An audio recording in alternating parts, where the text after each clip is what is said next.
Good morning, everybody. Thank you for coming. The Tories and Labour have wrecked the public finances. Reform UK will restore them. For decades now, the Tories and Labour have suffocated the British economy, wasted billions of pounds every year prioritising foreign citizens, giving us the most expensive energy costs in the world, and raising tax as a percentage of GDP in this country to the highest levels since World War II. Let's talk about the Tory record. They claim to be the party of fiscal responsibility, the ones who help us live within our means. They managed to run a deficit in every single one of their 14 years in power. They managed to triple the national debt and make everyone miserable in the process. And they blew up people's mortgages for good measure. Labour are just as bad. According to Capital Economics, Rachel Reeves is raising taxes on British people, post the budget that's coming, at a faster rate than any Chancellor in 55 years. Unemployment in this country is already at a 4-year high and trending higher, and that's to say nothing of the millions who are not in that number because they're not actively seeking work. And inflation remains sticky at 3.8%, well above the target rate for the Bank of England, which is why so many in this country are struggling with the cost of living. The cost of living is intolerable. The prices in the supermarket seem to go up seemingly on a weekly basis. We have rents going up all the time. Mortgages never seem to get any cheaper, and don't even get us started on energy bills, which people are petrified to even open. And speaking of energy, this country has the highest industrial energy costs in the world. There is not an example on the planet of a high-growth economy with the kind of energy prices Britain has, nor have there ever been, nor will there ever be. So, the political class are running this country's economy off a cliff. Britain is headed for economic catastrophe unless we urgently change course. And that's not just me or Nigel saying that. The warning lights in terms of sovereign debt are already sounding and are already flashing, and the alarms are sounding. The 30-year borrowing costs for the United Kingdom in terms of gilts are already not far off multi-decade highs, and seemingly every week we hear of another global multinational that is pulling investments from the UK. As Prime Minister, Nigel Farage will restore the public finances and restore and revive confidence in the United Kingdom. You know, despite the best efforts of the political class, we still have an awful lot going for us in this country. 3 of the top 10 universities on the planet are here on these little islands. We have more than our fair share of brilliant people in this new era. We also have millions upon millions of strivers and grafters, men and women who set their alarm clocks before they go to bed and rise early in the morning to go to work. And I promise you this, as Prime Minister, Nigel Farage will be their champion. So, without further ado, please let me introduce you to the leader of Reform UK, Nigel Farage.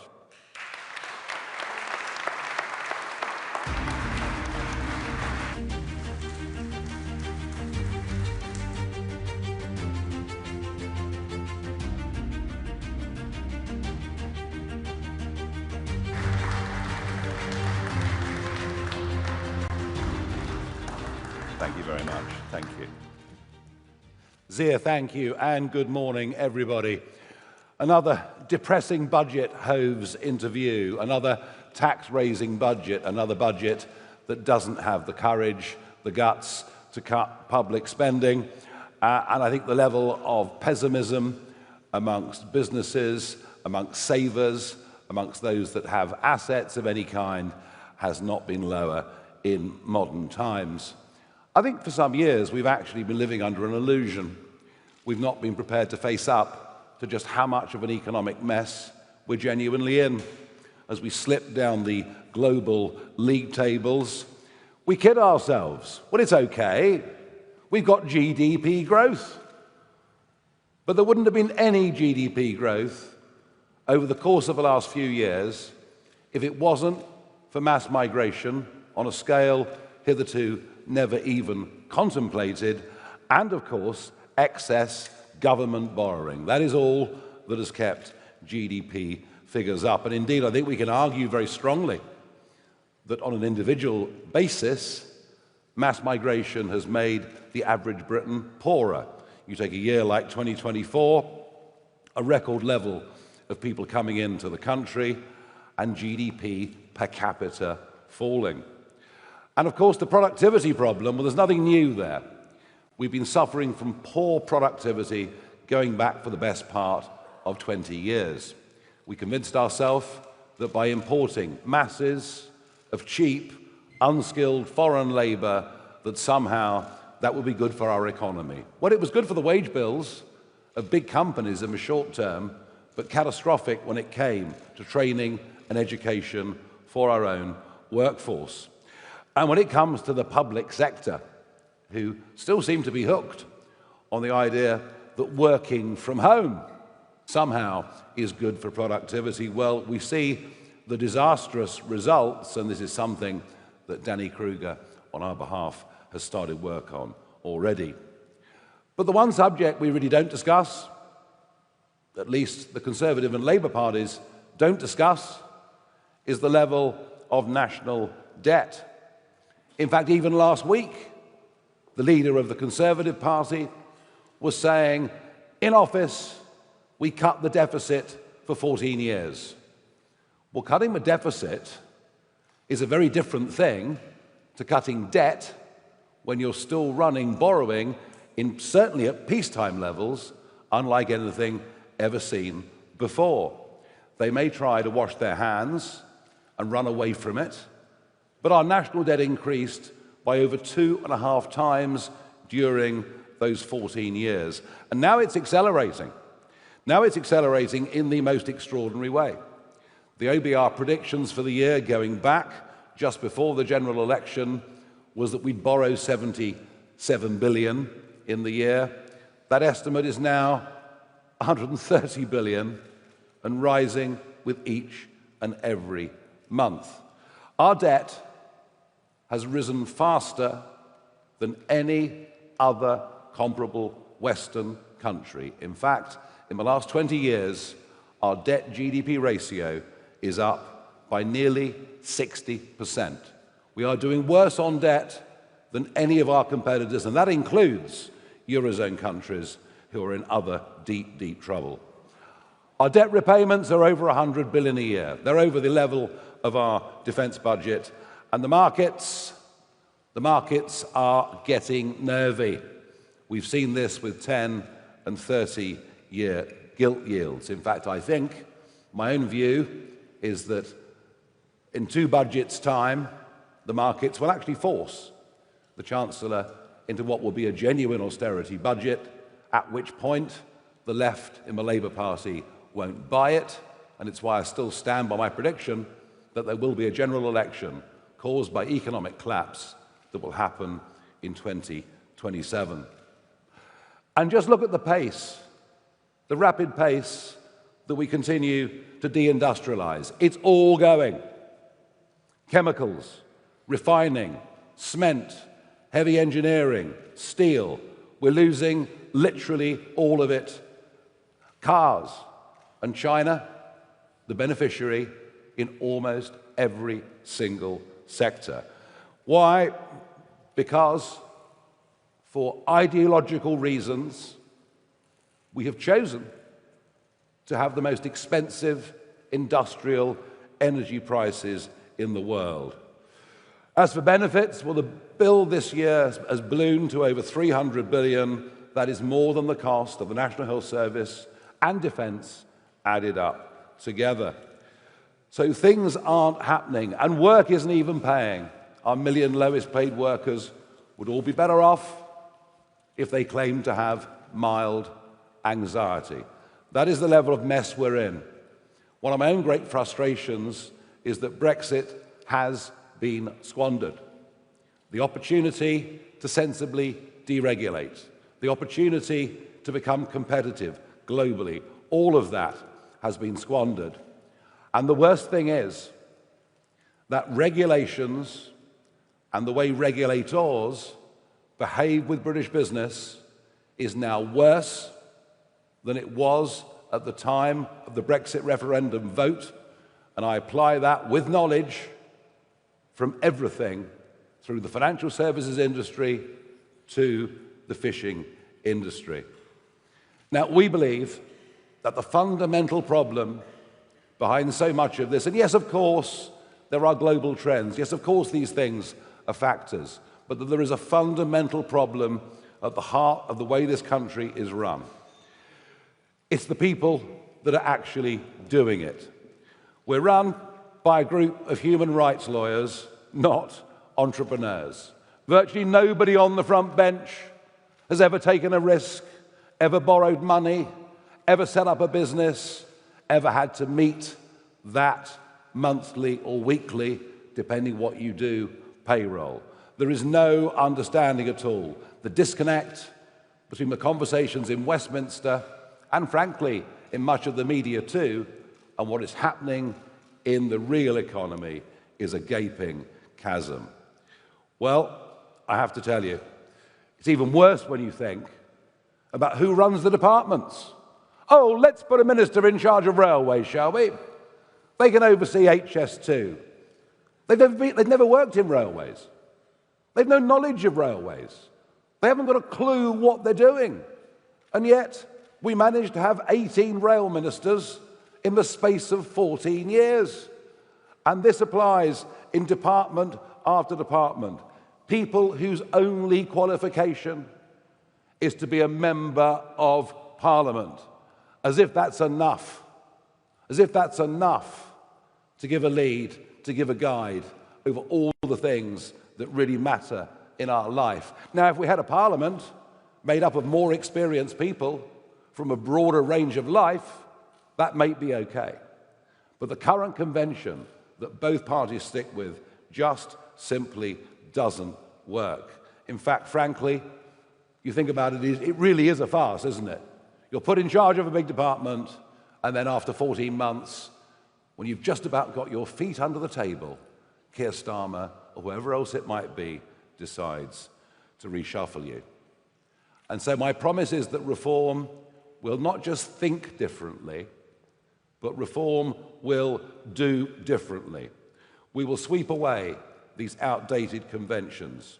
We will become the most pro-business, pro-entrepreneurship government that has been seen in this country in modern times. We'll bring into government, as advisors or ministers, people with real business expertise in their own sector.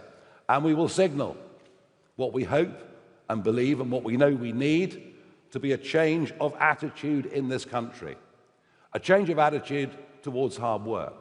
A change of attitude towards making money. A change of attitude towards success.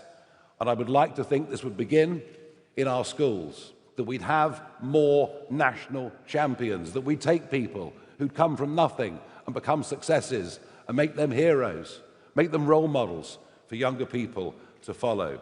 Because believe me, that is very, very badly needed indeed. And perhaps it's appropriate that this speech is being given in this magnificent old banking hall right here in the heart of the City of London. Now, it's a place that I know incredibly well, having spent much of my working life here, and generations of my family before me that worked here. It is a very special place because it symbolizes what is still, despite everything, Britain's biggest industry. We never talk about it. Parliament rarely debates it. Financial services are Britain's biggest industry. But what sad decline we are currently in. We have an EU rule book that is almost entirely in place. And that is interpreted by massively overzealous regulation. The costs of doing business in London, the costs of doing business in our financial services industry are now simply too high. And we're losing business to places all over the world, New York, the Far East, you name it. There is, of course, one booming sector here, though. That is HR and compliance. And Richard Tice and I were talking about this earlier. The FCA now incredibly have 5,000 staff. It was 2,000 staff when I left the city just over 20 years ago. And still we carry on with our outdated practices. We still have stamp duty on share transactions and wonder why IPOs and stock trading in London is in such serious state. We have an FCA keen now to push a diversity agenda, as if diversity in the city is what matters. Well, when I worked here, it didn't matter what religion you were. It didn't matter where you came from. It didn't matter what class you were. It didn't matter what color you were. When I worked in the city, it was based on, are you good enough? It was based on being a meritocracy. And that coincided, I think, with London being at the most dominant position in financial services that it's been certainly in modern times. And then we have the banking industry. Not necessarily always been my favorites over the course of the last few years, but they, of course, are forced to implement 4 major European Union money laundering directives, all, of course, put in place with the very, very best of intentions, but that has led to the debanking of hundreds of thousands of individuals and tens of thousands of businesses across this country through no fault of their own, at the same time as the Turkish barbershops proliferate along with the cash car washes right across our country. Our regulators are using sledgehammers to miss the nut. It's just not working. And with the banks not able to act as they should, it's led to the growth of secondary lending, that market exploding, and something which I predict will come back to bite us very, very hard, as it did decades ago. And we've totally ignored the whole new world out there. Folks, it's happening. We're being left behind. There's a global boom in the trade in digital assets, in the use of stable coins, in the usage and investment in all forms of cryptocurrency. We've literally turned our backs on it, both the Bank of England and the FCA being guilty of this. The reason the city succeeded for hundreds of years is that it innovated, it took risk, it saw what the future direction of markets and consumer and customer and commercial demand would be. And we have done absolutely none of it. And frankly, I believe it's a disaster. We should be leading the world in these 21st century businesses. So our aim would be to sensibly deregulate a rule book that was written for the European Union, not written for the City of London, to think globally and to have a much more open debate with the Bank of England.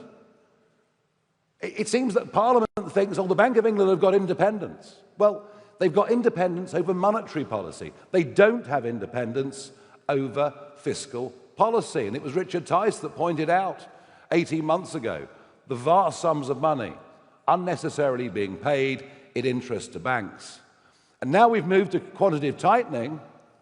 Well, they're on course to lock in losses of £150 billion. This has a major fiscal impact on this country. I haven't heard Rachel Reeves talk about it once, which, given she was 10 years a very senior economist over there, I must say I find very, very surprising, and a total rethink of what the FCA is. Markets need sensible regulation that users can trust. And you know something? They don't need a whole lot more than that. And don't forget, when I talk about the city, I'm not just talking about here and Canary Wharf. I'm not just talking about Mayfair. I'm not just talking about a few very high earners. I'm talking about an industry that employs hundreds and thousands of people in every major town and every major city in this country. That is how fundamentally important it is. The whole economy must encourage innovation. We must encourage ambition, and yes, dare I say it, risk-taking. Free markets work because people take risks. And if it goes wrong, it's not the job of governments to bail them out. It's the job of their shareholders and their bondholders to lose all of their stake. And we need so much more than that. But to be that kind of economy, we have to have the right people in our country. That breed of people that will take astonishing risk. That breed of people who'll give up their lives dedicated to a particular project that they wish to succeed. And the numbers on that aren't looking very good. The exodus is real. An estimated 16,500 very rich people will leave this country this year. But a total of about 80,000 people will leave this year seeking jobs, seeking work, seeking opportunity elsewhere around the world. And yes, many of our brightest, youngest, most ambitious people have simply had enough. We're living through a wealth drain, but we're also living again through a late 1970s style brain drain. And we intend to reverse all of that. The and this is unpopular. You talk about this, oh, you can't just talk about rich people. Well, I'll tell you in a moment why we need to. The non-dom tax changes started, of course, by George Osborne, accelerated by Jeremy Hunt, finished off by Rachel Reeves, is a self-induced act of financial stupidity. These people pay their UK taxes. These people employ a lot of people. These people invest in British businesses and British industries. These people are the biggest spenders in the country. But off they go. Milan welcomes them with open arms, as has Lisbon over the course of the last few years. Athens now doing the same. Dubai, a 250,000 Britons. 250,000 Britons now living in Dubai alone. And that's why we've introduced the idea of the Britannia card, a one-off payment for non-doms to come back, settle here, and pay all the relevant tax on their UK income. The same is true of those that are wealthy with assets. They're fleeing. They're scared of wealth taxes. But what they're even more scared of is retrospective tax changes. And it's happened. All through the 90s, I ran my own company. I put money aside every year. I didn't take the family to Barbados. I didn't buy the kind of cars I'd have liked. I put money aside. I thought, well, that's there for a pension, and if I snuff it, it's there for the family. That is now subject to inheritance tax. People are scared of retrospective taxation, and even scared now of the idea of an exit tax. But perhaps the biggest disaster are young professionals who are caught in the £100,000 a year tax trap, and young entrepreneurs who want to get on. They're leaving, and we want them back in this country. And this hard left socialist dogma that it's popular to tax the rich, that the rich won't move, they'll stay and pay more, that, I'm afraid, has infected virtually the entirety of our political class, and it's wrong. So let me make it clear. I want as many high-earning people as possible living in this country and paying as much tax as they legally have to. Because if the rich leave and the rich don't pay tax, then the poorer in society will all have to pay more tax. It's as simple as that, and what we're doing is crazy. And we need those people back, although I have to accept that coming back into London will need not just sensible tax rates, not just a government they fear, it'll need law and order on London's streets to be sorted out, something that Mayor Khan appears to be oblivious to, but is given by some now as another reason for leaving.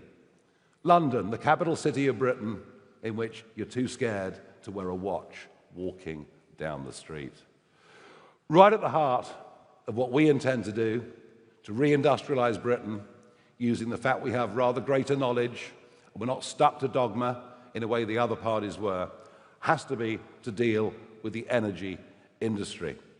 It's as if a new religion overtook the Commons in Blair's time.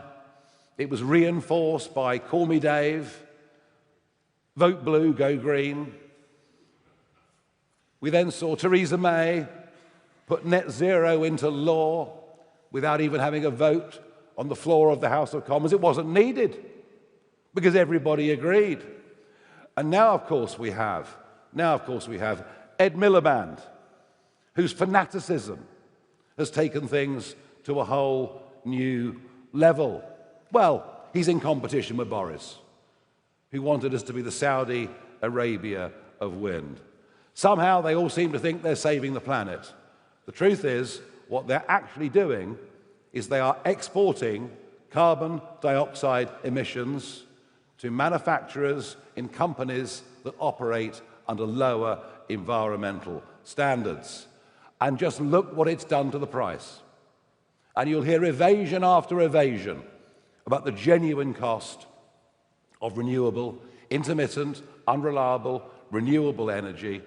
But our electricity prices are 4 times that of the United States of America, double that of most of our European competitors. And we've done this to ourselves.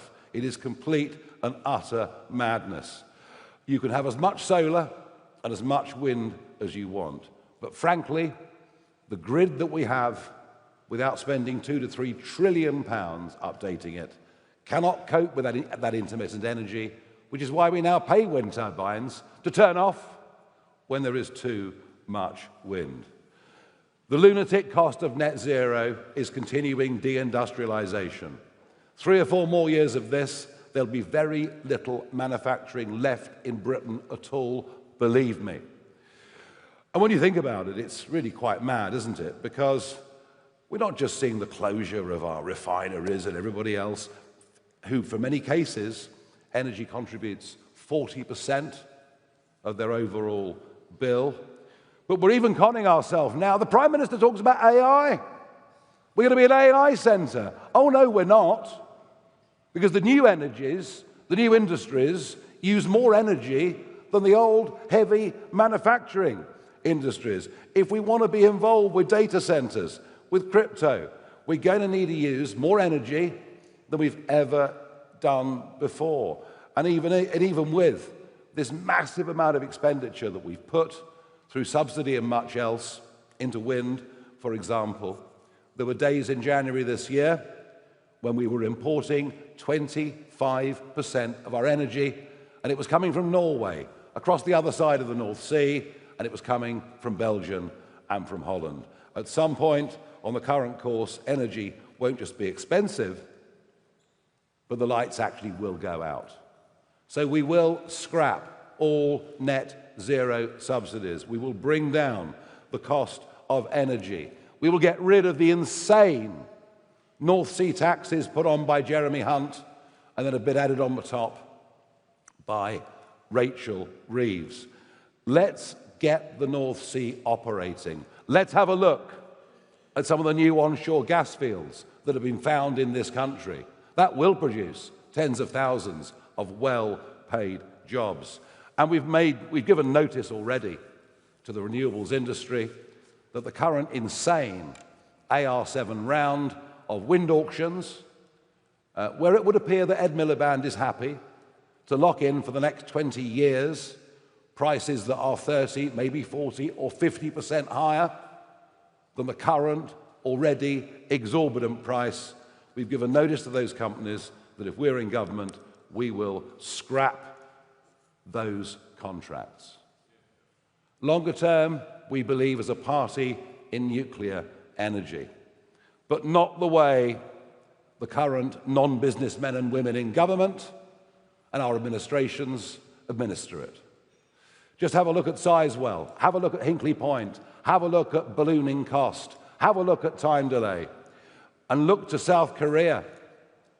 South Korea do nuclear energy with no concessions to safety at 25% of the cost that the British do. Yes, there'll be obstacles with planning and much else, but we absolutely have to do this for our future. Our current politicians are not good enough. Our current politicians don't understand business. Our current politicians don't understand money. Just look at the continuing farce of HS2 to understand just how useless they really are. And we will, if we win that next election, bring in seasoned professionals, good not just at managing money, but with expertise in their own industry. We will bring in private sector specialist knowledge. Of that, there is no question.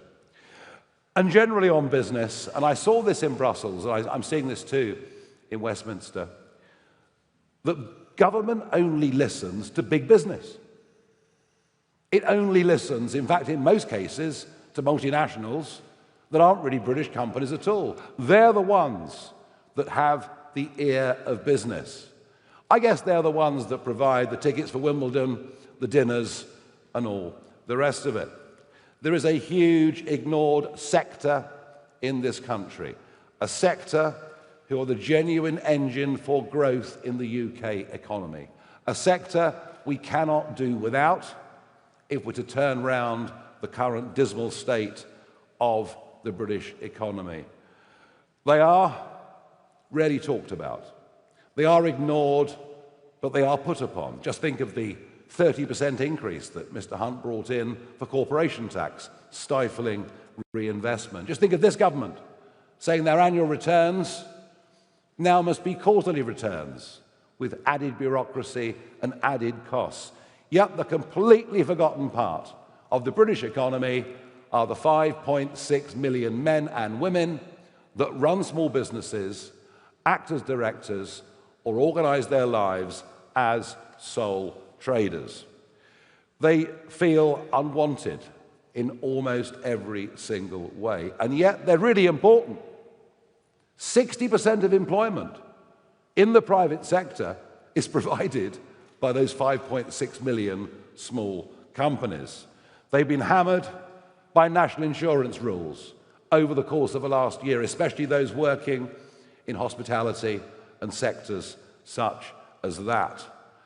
And they are embattled by IR35 regulations designed by the Treasury and weak Conservative chancellors who assume that everyone out there who isn't working for a big firm is some kind of crook. Well, I'm sorry, but the IR35 rules are ridiculous. They're stifling innovation. They even drive some in their 50s just to throw their hands up and go into early retirement. We will be the party of small business. We will be the party of risk takers. And look, there is a fundamental, I think, misunderstanding in many, many ways about what business really is. It's as if, well, you're either for business in politics or you're for the worker in politics. It is a fundamental misunderstanding, frankly, at every level. Thriving businesses are good for their employees. And something that I don't think anybody on the front benches would even understand is that small businesses very often treat their employees as well as they would treat their own family. You know, I went through times of having to pay monthly payroll when my staff were earning a lot more than I was. But I wouldn't for a minute want to jettison any single one of them, but hold tight and wait for better times. And we are on the side of working people. We are the party of Alarm Clock Britain.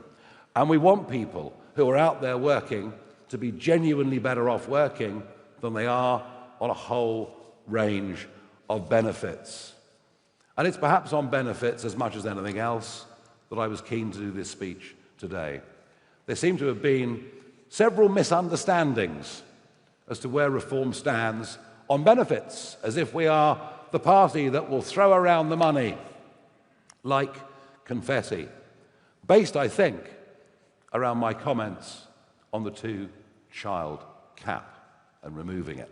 Now, no one actually listened to what I said. I mean, this happens, I know. But what I said was we should remove the two-child cap for British working couples. And what I meant by that is for lower-paid couples who are both working, the cost of childcare is exorbitant. It's a disincentive for having more children. It's a disincentive for going out to work. And so I thought a tax credit for a couple where both were working was actually a very, very pro-family policy in every single way. We have already announced cuts to welfare spending, but no one seems to have noticed. So let me use this opportunity to reiterate where we are this morning. My colleague Lee Anderson and Zia Youssef did a press conference earlier on this week dealing specifically with PIP claims, saying that we would take away claims from people who were on PIP for non-major anxiety. That policy alone, given the daily, weekly, monthly rate of new sign-ons, that policy alone would save us $9 billion a year by 2029 under current predictions. And all disability claims will have to be dealt with in person. All disability claims will have to be reassessed. There'll be no more Zoom, 5 or 10 minutes on a Zoom and be signed off with some sort of malady. And there'll be no more family GP feeling pressured into signing people off. It'll all be done by independent third party. And you don't think this matters? Well, just think about this. There has been a 50% increase in disability claims in Britain over the course of the last 5 years. We are over-diagnosing many of these things, and in doing so, throwing young British people onto a scrap heap marked victim and replacing what they could be doing by cheap imported foreign labour. It is madness, and I would further point to the Boris wave. Indefinite leave to remain that begins to kick in very, very shortly for 1 million or more people who are in this country who will be able to claim benefits for the whole of their lives and to bring in dependents as well. There are some think tanks that estimate this particular cohort could cost up to £200 billion over the course of their lifetime. So in terms of benefit cuts, I think we've just proposed the biggest benefit cuts you've probably ever heard any government do, and I will make this absolute promise. We will substantially cut the benefits bill. We will reduce the size of the public sector. We will look, as we've already started, at public sector pensions, which are a massive liability, and from the early work that Richard has done, we can see these funds are paying fees that are way out of line for what should be appropriate and being badly mismanaged. On the cost of living, we will cut people's energy bills. Now, Keir Starmer said he'd cut them by £300. They're up £285. And if Mr. Miliband's wind plan comes in, we'll have locked in higher energy for decades to come. We reckon sensibly we could cut £165 per annum off everybody's electricity bill. But it's in the area of population explosion, it's in the area of mass migration where perhaps we can help a lot. A move towards net zero population increase through migration would ease pressure on rents. It would ease pressure on house price affordability. And we will commit to the biggest building program of genuinely affordable housing in this country that has ever been seen. Our young people deserve nothing less. So look, we will cut spending. We will encourage growth and entrepreneurship. We want to cut taxes, of course we do.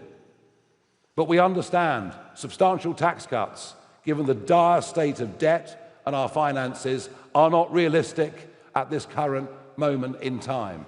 There are some relatively modest things we would do. We would immediately remove IHT from family farms and from family-run businesses. And we will raise the thresholds at which people start to pay tax to begin the process of getting people out of the 16-hour-a-week working debt trap that so many people find themselves in. The state of the finances, the state of the economy is far, far worse than it was in the run-up to a 2024 general election. But be in no doubt, we are pro-business. Be in no doubt, we want work to be rewarded. Be in no doubt, we will do everything we can to bring back confidence and to bring back a change of culture around work, money, and success in this country. And be in no doubt that we will have higher quality people in charge of areas over which they've got knowledge than we've seen in this country for many, many decades. Thank you very much.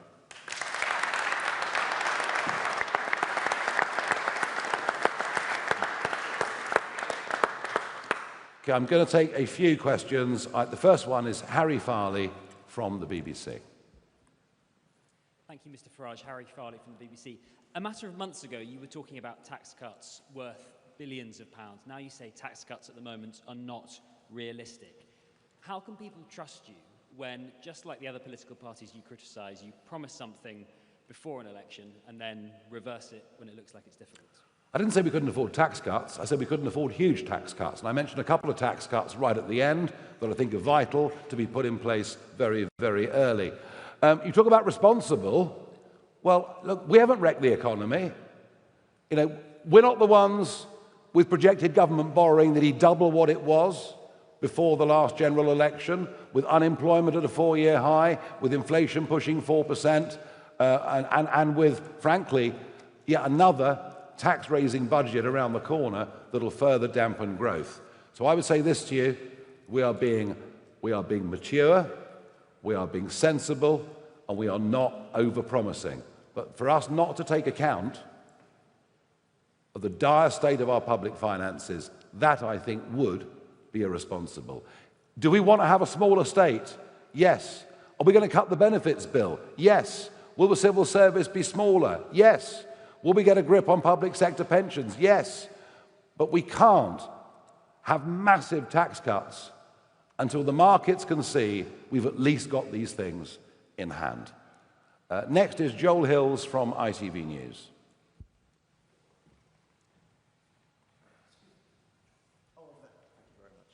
Hello there, Joel Hills from ITV News. You share Richard Tice's concerns about the affordability of public sector pensions. Is your message to teachers, to police officers, to NHS staff, that if they vote reform at the next election, you will cut their pensions? No, what I said was what we discovered so far through local government, and by the way, you'll be hearing much more about the massive savings we've made through local government out through this country as we come up to the 6-month anniversary of being in charge of 10 of those counties. What we discovered, and this is through, a fairly brief look at the way that the pension funds are run at a county level, is they are paying exorbitant, and I mean exorbitant fees to the pensions industry, which of course cumulatively over a 25 or 30-year period adds up to a very large chunk of the money, and we believe they're very badly administered. Our ambition is to make sure they save money and deliver better value. And you're going to hear more about this because Richard Tice will be giving a major speech at Bloomberg later this week, which will address this and many other issues. Thank you. Sam Coates, Sky News. Thank you, Mr. Farage. You are the master of political reinvention. I mean, we've had Brexit Nigel and trade union Nigel and small state Nigel and nationalisation Nigel. They line up like Barbies on a toy shelf. Today we've got fiscal responsibility Nigel. why should we trust that this Nigel Farage survives to and beyond the next general election when stuff gets jettisoned, when priorities change and political winds change? I haven't jettisoned anything. I believe in pretty much the same sort of things I believed in 30 years ago. The difference to that is I now understand more than I did the role of the state in strategic industries. You know, it's why Richard and I went to Scunthorpe, but if we hadn't gone to Scunthorpe, there would be no primary steel being made in Britain today. Have I adapted over 30 years into believing that the country needs an industrial strategy? Yes. Do I believe that actually, in certain failing industries, you know, a short-term partial nationalisation where, by the way, the bondholders and shareholders get wiped out, it doesn't cost government to do it? Yes. So I think you'll find the shifts and changes that you're looking for quite difficult to find. You know, I believe we have to be a competitive economy. I believe we have to have a hard work culture in this country. And I believe that unless business succeeds, the rest of the country can't succeed. A growing public sector does not make us richer. I think I've believed in that for almost 50 years, actually. Christopher Hope, GB News. Nigel Farage, just on 2 points you raised there in your speech. You said you would raise thresholds, that's presumably income tax thresholds. In May, you said you'd increase the basic rate threshold from £12,500 to £20,000. Does that still stand? That is the biggest commitment you've made on that area. And secondly, you haven't mentioned the pensions triple lock. You want to cut spending. Surely that is now under threat. Okay, you know, on thresholds, bear in mind that from 1988 until the end of Tony Blair's time in office, 1.5 million people paid 40p or more. 1.5 million people paid top rate tax. By the end of next year, 8 million people will be paying 40p or more. Just to give you an illustration of the extent to which the state has grown, the extent to which we're managing our economy terribly, the extent to which we've not allowed businesses to go out and thrive and succeed, so dragging everybody in. We will raise thresholds. I cannot tell you what the state of the economy will be as the next general election approaches. If I'm right, and that election comes in 2027, then the economy will be in an even worse state than any of us in this room can even predict. So how can anybody project on pensions or thresholds or any of those things between now and then? What we will do and what we can do is to use whatever muscle we've got to fight and urge this government to change direction, to ease the burden on small business, being just one example. And you know, there are many things that we've said and done over the course of the last year that have led to government and opposition following what we say. So maybe we can change things slightly by debate, by force of reason, by opinion poll strength, although I suspect that with this Chancellor and with this Prime Minister, they're so torn between their old Labour voters going reform and their left-wing voters going for a Polanski, your party, whatever it may be, alliance, that I expect what we'll see more of is a government with no vision that just floats around but then U-turns when it gets the chance. Okay, I'm going to go to Sam Merriman from the Mail. Hi. Is the minimum wage too high? Would reform lower it or scrap it to boost aspiration? Sorry, say that again. Is the minimum wage too high? Would reform lower it or scrap it to boost aspiration? There's an argument the minimum wage is too high for younger workers, particularly given that we've lowered the level at which NIC is paid to $5,000 a year. So do one or the other. Do one or the other. Either lift the cap at which NI is due, or lower the minimum wage for lower workers. But you know what? I'd say this to the Chancellor, do something. Do something. Because for so many young people, that first job, and it can be in a pub or wherever it may be, it's a very, very important part of growing up, becoming part of a working, contributing adult. So I would urge the Chancellor to do one of those two things. Aubrey Allegretti from The Times. Thank you. Aubrey Allegretti from The Times. I wanted to ask you about your nationalisation policy, which you set out earlier this year. You committed again in July to nationalising half the water industry, and you've talked since about nationalising the steel industry as well. How much would both of those things cost? Can you afford them if you're standing here and telling us about how you're going to be fiscally constrained? And are you signalling to workers that nationalisation is sometimes in the best interests of the taxpayer? Nationalisation should only be used as an emergency measure. Of that I have no doubt at all. In the case of steel, if something hadn't happened, literally within a couple of days, this country would not be a primary producer of steel, the only major Western country that would not be a primary producer of steel. Now, I have heard in the last week that the government are going to begin to do some energy deals with one or two of the biggest users. But that, of course, is simply attacking the symptom of the problem and not the cause. It's the energy prices that heavy industry can't stand. Water's a different case. That's Thames Water, who have lost all credibility morally and financially. And our plan was, as I say, it wouldn't cost us anything. We'd wipe out the shareholders and look for new partners. Okay, Ryan Saby from The Sun. Thank you. You talk about being pro-business and also pro-worker. Where do you stand on employment rights legislation? Would you scrap it? Would you water it down, especially when business says that the government estimates say it will cost £5 billion? I said earlier on that government only listens to big business. And can very big business absorb the cost, the increased burden of the Employment Rights Act? Yes, provided it damages their small and medium-sized competitors.